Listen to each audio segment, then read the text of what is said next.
ว่าสาธุสาธุสาธุเด้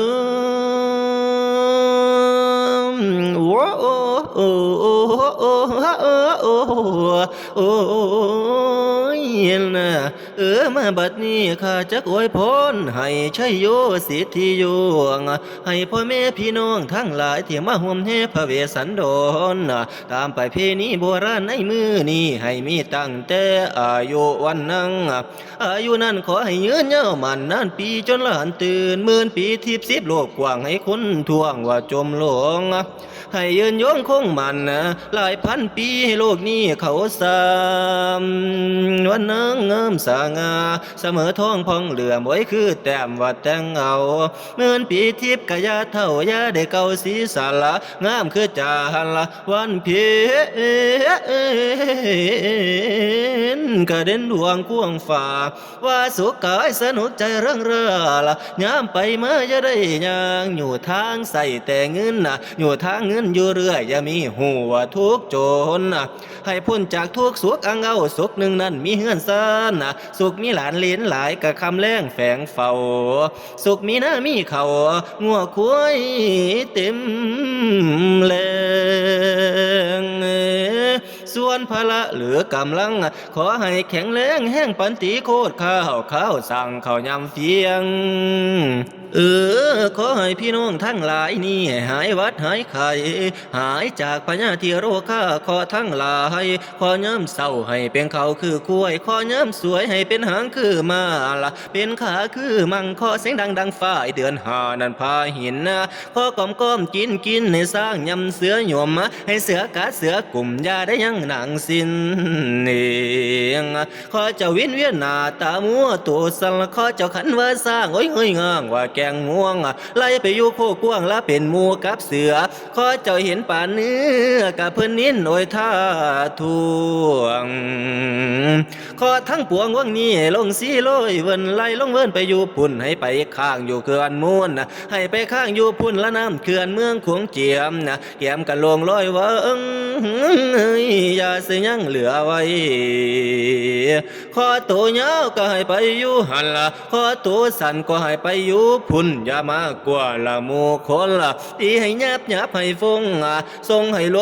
งนะโอ้ยโอ้ยหลายมือจางละให้ฟูสัทธาทันจงจะรู้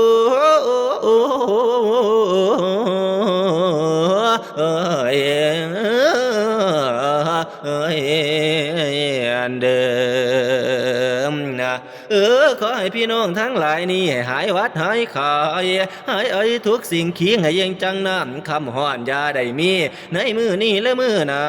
ให้โซกลังละมาหัวสมพรจาละอย่าคอนแค่ในโศกมาพาอยู่ฟู่คือคอนฟู่น้ำอย่ามียามจมจอดตลอดไปให้โศกขึ้นอย่าจมพื้นในเสื่อนบานแข้งกะยาขนขายาหานละอย่าผ่านเสียงแหลมคูผมยาขาวให้ดำงามกะดังคำท่าโยมความละมั่งสังเนื้อละหัวตายสว่างทานปีใดกาสร้างให้บุญกลางโหมให้บุญตุ่มหมู่สัทธา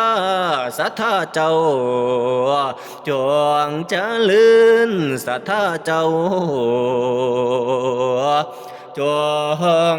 เจริญโอ้ยนางน้ำเอ๋ยน้ำล้นแกงละปลากระแยงเจ้าล้นทวงน้ำเอ๋ยน้ำล้นทวงปลากระทงเจ้าล้นลีอาจารย์นัทพลนี้ก็จึงแถมพรให้มัวสันทา ขันละแล้วแม่นละเต้าคืนศิลาแล้วแม่นละเต้าคืนละแม่นเต้าคืน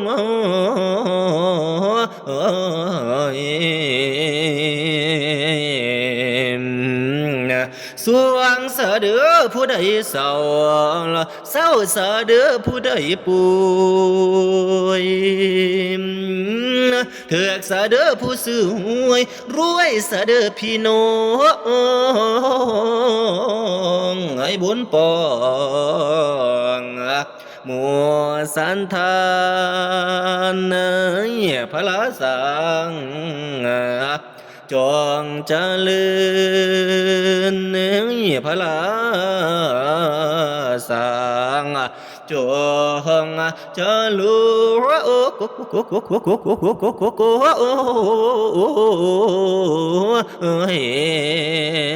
ญเดิม